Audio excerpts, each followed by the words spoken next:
मैं नजम सेठी साहब की बात कर रहा हूँ। वो इस सिस्टम का किसी ना किसी तरीके से वो पार्ट रहते हैं। नजम सेठी साहब जो हैं, उन्होंने जो सवालात के जवाब दिए। इमरान खान साहब अगले 3 साल तो पाकिस्तान की सियासत के मंजरनामे के ऊपर आपको नजर नहीं आ रहे। शहबाज शरीफ साहब वज़ीर आज़म हो और नीचे अलीम खान साहब जो हैं उनको पाकिस्तान मुस्लिम लीग ने सपोर्ट करे। यानी ये सारी सूरत हाल का अगर हम जायजा लें, पाकिस्तान की इस्टेब्लिशमेंट और पाकिस्तान मुस्लिम लीग नून के दरमियान एक सर्द जंग शुरू हो चुकी है। बिस्मिल्लाहिर्रहमानिर्रहीम, अस्सलाम वालेकुम। मैं सैयद इमरान शफकत आपकी खिदमत में हाजिर हूँ। एक पाकिस्तान के, आप जानते हैं, बड़े नामवर जर्नलिस्ट हैं, निगरान साबिक वो वज़ीर आला भी पंजाब के रहे हैं और पाकिस्तान की पावर पॉलिटिक्स में अगर उनका शेयर नहीं होता, शेयर तो होता है। वो 2 दफ़ा पाकिस्तान क्रिकेट बोर्ड के चेयरमैन रहे। मैं नजम सेठी साहब की बात कर रहा हूँ।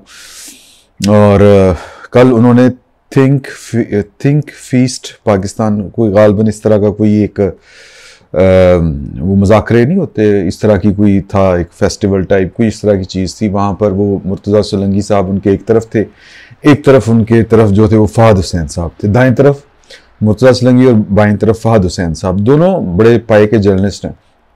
और नजम सेठी साहब सिर्फ जर्नलिस्ट नहीं है, इसलिए उनकी खबर जो है वो चूँकि वो इस सिस्टम का किसी ना किसी तरीके से वो पार्ट रहते हैं, उनका शेयर किसी ना किसी लेवल का सिस्टम के अंदर होता है, तो एक नन्हे मुन्ने से स्टेक होल्डर है। अब इतनी बड़ी पाकिस्तान की जो रियासत है और उसके जो वसाइल हैं उसमें उनका जो स्टेक है वो जितना भी होता है वो बहुत होता है। तो इसलिए उनके पास जो है वो महज खालिस्तन एक जर्नलिस्टिक वाली इंफॉर्मेशन से ज़्यादा कुछ मालूमात होती हैं उनके पास। और उन्होंने वहाँ पर जो सवाल जवाब की नशिस्त हुई उसमें उन्होंने जिन सवालात के जवाब दिए वो बड़े मज़े के थे और वो यूं लग रहा था कि जिस तरह वो पाकिस्तान के जो आने वाला दौर है, अब देखें कि पाकिस्तान की जो पॉलिटिक्स है वो शिफ्ट कर गई है एक गैर महसूस तरीके से। वो अब जो इमरान खान सेंट्रिक से थोड़ा सा निकल के अब नवाज शरीफ जो है वो फ्रंट के ऊपर आ रही है। नवाज शरीफ साहब अब एक्टिव हो चुके हैं और जो कुछ इस वक्त पाकिस्तान की सियासत में हो रहा है उसको समझना कोई बहुत बड़ी रॉकेट साइंस नहीं है, बहुत क्लियर कट।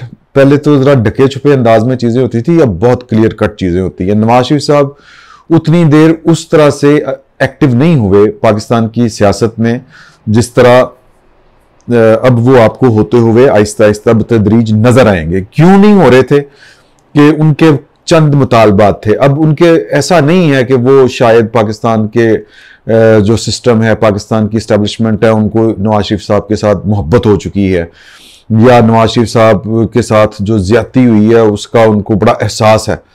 ऐसी कोई बात नहीं है। ये जो सियासत होती है ये मफादात का खेल होता है, इससे ज़्यादा कुछ नहीं होता।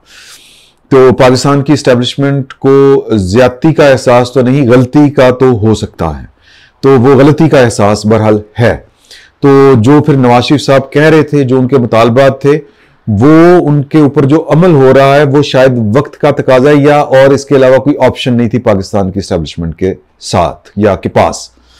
तो जो इस पर हम थोड़ी सी आगे चल के गुफ्तगू करेंगे। जो अपने हैं जनाब, क्या नाम है, भूल जाता हूँ नाम में ना, नजम सेठी साहब। नजम सेठी साहब जो हैं उन्होंने जो सवालात के जवाब दिए, उन्होंने कहा कि जी देखें, बात यह है कि इमरान खान साहब अगले 3 साल तो पाकिस्तान की सियासत के मंजरनामे के ऊपर आपको नज़र नहीं आ रहे। अच्छा जी, क्यों नहीं नज़र आ रहे? इसलिए कि जो हैं अपने chief of army staff general Asim Munir साहब वो 3 साल के लिए हैं। अच्छा, फिर तो अब 3 साल जो सिस्टम चलना है वो इस तरह से चलना है जो कि आसिम मुनीर साहब चाहेंगे। अच्छा, अब वो क्या होगा? अब वो पाकिस्तान मुस्लिम लीग नून, नवाज शरीफ साहब वज़ीर आज़म होंगे, पंजाब में वज़ीर आला कौन होगा? बड़ा कैटेगोरिकली उन्होंने कहा कि देखें कि इमरान खान के साथ जो लड़ाई हुई थी वो पाकिस्तान की इस्टेब्लिशमेंट की पंजाब और KPK के जो वजारत आला है उस इशू के ऊपर हुई थी। और पाकिस्तान की इस्टेब्लिशमेंट पंजाब में अपना जो है वो बंदा चाहती है और इमरान खान साहब वो बंदा नहीं ला रहे थे, यहाँ से मामला जो हैं वो शुरू हुए। अच्छा, इमरान खान साहब वो अपना बंदा क्यों लेके आ रहे थे? फौज क्यों चाह रही थी? बाजवा साहब क्यों चाह रहे थे कि कोई और बंदा हो, अलीम खान साहब हो? तो ये जो प्रोजेक्ट इमरान खान है वो बेसिकली यही था कि जी के वफाक में इमरान खान साहब हो, नीचे कोई और बंदा डील कर रहा हो, लेकिन इमरान खान साहब ने चाल ये चली कि वफाक में वो खुद थे और पंजाब में उन्हें उस्मान बुज़दार और महमूद खान की सूरत में भी इमरान खान की जो डमीज थी, जो क्लोन्स थे, वो रखे हुए थे क्लोनिंग करके। तो नतीजा क्या था कि इक़्तिदार के ऊपर इमरान खान साहब की गिरफ्त जो थी, उनका ये ख्याल था कि वो बड़ी मजबूत है। अलीम खान साहब या KPK में कोई परवेज खटक साहब या कोई और होता तो उनके इक़्तिदार की जो है वो गिरफ्त वो कमज़ोर होनी थी। बेसिकली इमरान खान साहब ने इक़्तिदार में जो शराकत के लिए वो आए थे, तो वो जो एस्टेब्लिशमेंट का जो पार्ट था वो उनको पुरानी दे रहे थे, यहाँ से फटे शुरू हुए थे। तो अब क्या होगा कि अब जो है शरीफ फैमिली, उनको ये पूरा हिस्सा देना पड़ेगा कि वो जो IPP है उसको वफाक में उसकी सपोर्ट के साथ पाकिस्तान मुस्लिम लीग नून की हुकूमत बनेगी, शहबाज शरीफ साहब वज़ीर आज़म हो और नीचे अलीम खान साहब जो हैं उनको पाकिस्तान मुस्लिम लीग नून सपोर्ट करे। ये हो सकता है, ये एक सवाल है मेरा ख्याल। अच्छा, मैं इसके ऊपर आपको आगे जवाब दूंगा। फिर उन्होंने कहा जी कि इमरान खान साहब, सवाल था कि बाहर आएंगे, क्या सूरत हाल बनेगी 3 साल बाद। जी, अगर आर्मी चीफ साहब जो हैं वो 3 साल बाद भी कंटिन्यू किए तो शायद सूरत हाल कोई बहुत ज़्यादा तब्दीली ना आ सके। और हाँ, अगर आर्मी चीफ बदलता है तो हो सकता है कि उसको लगे कि यार कि नहीं, ये गलती हुई है। बेसिकली तो जो है वो इमरान खान इस कौम के लिए ज़्यादा सूदबंद है और इमरान खान साहब यही समझते हैं।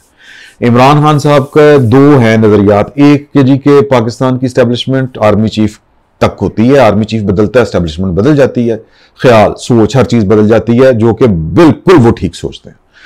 दूसरा उनका ये ख्याल है कि जी कि आप मौजूदा इस्टेब्लिशमेंट को भी टफ टाइम दे के इक़्तिदार हाथ में आ सकते हैं, इलेक्शन वगैरह लड़के, ये खाम ख्याली है। वरना तो देखें कि पाकिस्तान में वही कुछ चल रहा है जो कुछ होता है।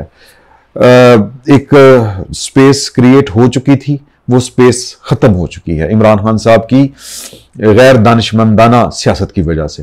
तो ये नहीं, पाकिस्तान की इस्टेब्लिशमेंट के साथ जो एक स्पेस क्रिएट की थी पाकिस्तान की पॉलिटिकल पार्टियों ने, वो ख़त्म हो चुकी है, ये मुझे लगता है। अच्छा, अब वो कहते हैं, यानी ये सारी सूरत हाल का अगर हम जायज़ा लें कि जी के इस्टेब्लिशमेंट के प्लान्स क्या हैं, नवाज शरीफ साहब क्या करेंगे। देखें कि नवाज शरीफ साहब वो वाली फैमिली है जो 19 या नवाज शरीफ वो हैं जो मैं डिक्टेशन नहीं लूँगा से शुरू हुए हैं और रेल शरीफ को एक्सटेंशन नहीं दूंगा, यानी डिक्टेशन से एक्सटेंशन तक के सफ़र में उन्होंने बड़ी सारी जो कहते हैं ना कि खसारे ज़ाती तौर के ऊपर वो उन्होंने बर्दाश्त किए हैं। कुछ चीज़ों के ऊपर उन्होंने कंप्रोमाइज़ नहीं किया। मैं उनको कोई जो है वो कोई बहुत बड़ा मैं नहीं कह रहा कि वो कोई बहुत बड़े इनकलाबी हैं, लेकिन उनको ये बातें लगती हैं ठीक कि नहीं यार कि प्राइम मिनिस्टर को इख्तियार होता है, वो लोगों की बात करे, जो भी उनका असूली मौक़िफ़ है वो उसके ऊपर कायम रहते हैं और उसके ऊपर डटे हुए हैं। तो आपको याद होगा कि हमजा शहबाज साहब वज़ीर आला बनाए गए थे। मुझे ज़ाती तौर पर इस पर इख्तलाफ है कि शरीफ फैमिली को बुखार वही बाहर देने की आदत नहीं है। तो ये पाकिस्तान के जो ताकतवर, पाकिस्तान के वो जो आम सियासी समझबूझ रखने वाला ज़हन नहीं है, वो सब के सब जो हैं वो इस बात को नापसंद करते हैं। ये कोई अच्छा तासुर नहीं जाता कि जी के उत्ते प्यो थले पुत्र या उत्ते वड्डा भरा थले निका भरा उत्ते प्यो थले धी, ये इस तरह की चीज़ें जो है वो पाकिस्तान की इस्टेब्लिशमेंट को भी काबिल कबूल नहीं होती और पाकिस्तान के अवाम के बहुत बड़े उस हिस्से को, ख़ुसूसन PTI, वो PTI को जो बढ़ावा मिला है वो इन्हीं वजह से मिला है ना, ये हमारी पॉलिटिकल पार्टियों के इस तर्ज अमल से। पीपल्स पार्टी ने कुछ गेन किया है या कुछ समझा है, लेकिन बहरहाल मैं सिर्फ ये कहना चाह रहा हूँ कि हमजा शहबाज के ऊपर बाजवा साहब को बड़ा सख्त एतराज़ था कि ऐ की कीता है, उस्मान बुज़दार ला के तो जनाब अगली पार्टी आई उन्हें हमजा लाता है। हमजा को नहीं चलने दिया गया। पंजाब हुकूमत जो थी, ये नज़र आ रहा था पाकिस्तान मुस्लिम लीग नून को, लेकिन नहीं कंप्रोमाइज़ किया। ये अच्छी बात है, बुरी बात है, ये एक अलग से बहस है। मैं सिर्फ ये कह रहा हूं कि क्या नवाज शरीफ कंप्रोमाइज करेगा? क्या नवाज शरीफ जो है, अब नवाज शरीफ साहब की मुझे सारी की सारी जो प्रायोरिटीज में नंबर 1 प्रायोरिटी लगती है कि यार कि ये पाकिस्तान मुस्लिम लीग नून को एक ही उनके ख्याल में जोड़ के रख सकती है पर्सनैलिटी, उसका नाम है मरियम। मरियम की कबूलियत जो है पाकिस्तान की फ़ौज के अंदर है नहीं। मरियम का रियासत को चलाने से मुतल्लिक एक्सपीरियंस जो है वो उस तरह का नहीं है।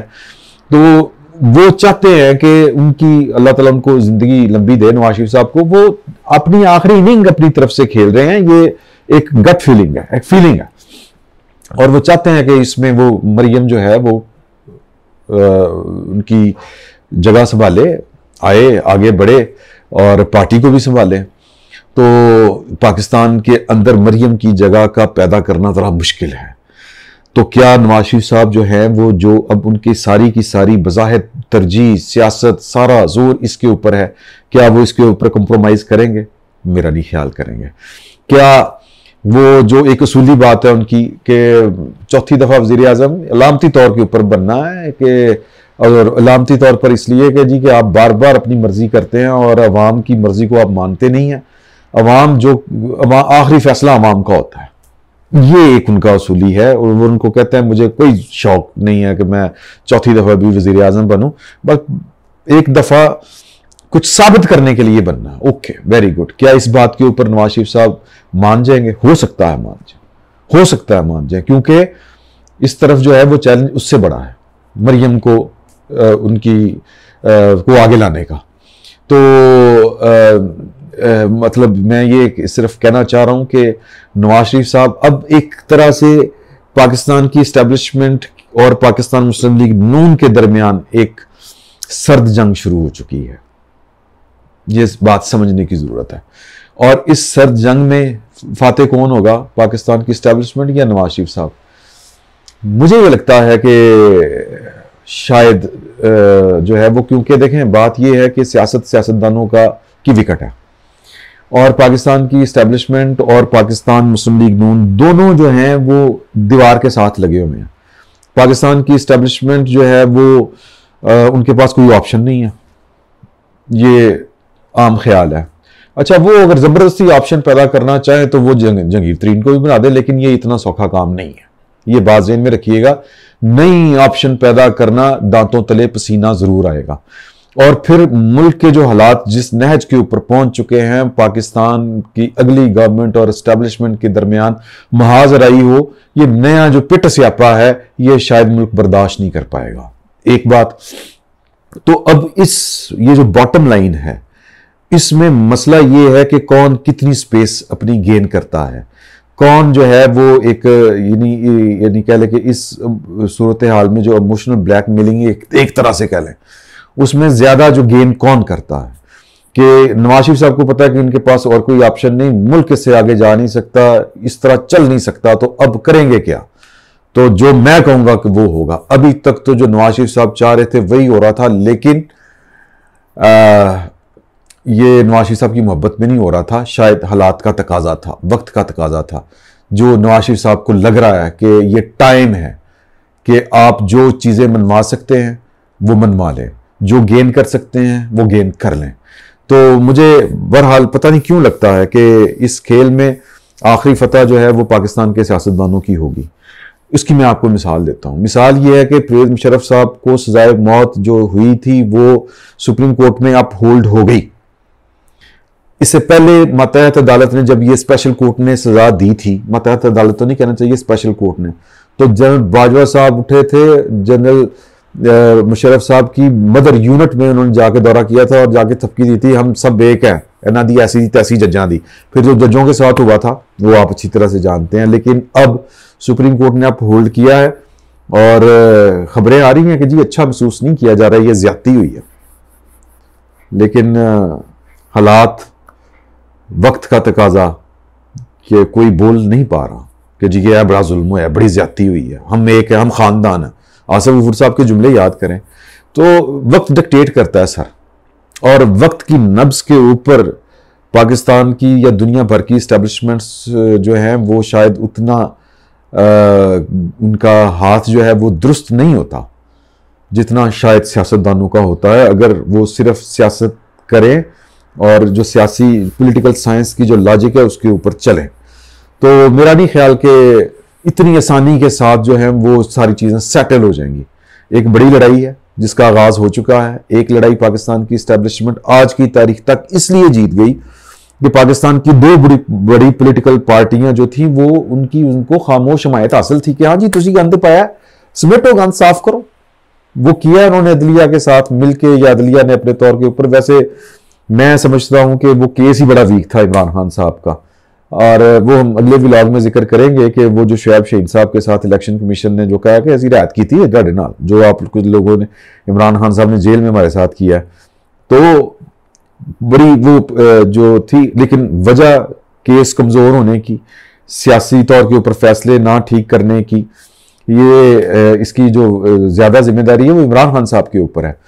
तो बहरहाल इमरान खान साहब जो अपने मंतकी अंजाम या हसरतनाक अंजाम की तरफ बढ़ रहे हैं, वो उसमें कामयाबी बड़ी बहुत जिस हासिल करने में जो बहुत मुश्किल नहीं हुई, वो इसलिए नहीं हुई कि दो बड़ी पॉलिटिकल पार्टियों, बल्कि बाकी पॉलिटिकल पार्टियों की जो हमायत थी वो पाकिस्तान की इस्टेब्लिशमेंट के साथ थी। अब इस्टेब्लिशमेंट एक वक्त में तो सबके साथ नहीं लड़ सकती।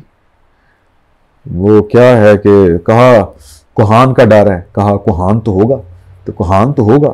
तो सियासतदान जो हैं वो सर वो वड्डी आइटम होते हैं। इतनी आसानी के साथ नवाज शरीफ साहब को आप मक्खन में बाल की तरह निकालो तो वज़ीर आज़म नहीं है, तेरी धी जनाब सानू काबिल कबूल भी नहीं हैगी, फारग दौड़ ला दो। नो, नहीं हो सकता सर, इतनी आसानी के साथ नहीं होगा। और ख़ुसूसन जब पता हो कि आता आधा मकान, नवाज शरीफ साहब इतनी आसानी के साथ हथियार फेंक देंगे, मुझे इस तजिए से ज़रा थोड़ा सा इख्तलाफ है। आखिरी हद तक, आखिरी गेंद तक, आखिरी तीर तक लड़ाई अरूज के ऊपर रहेगी। फिल वक्त इतना ही, बहुत बहुत शुक्रिया।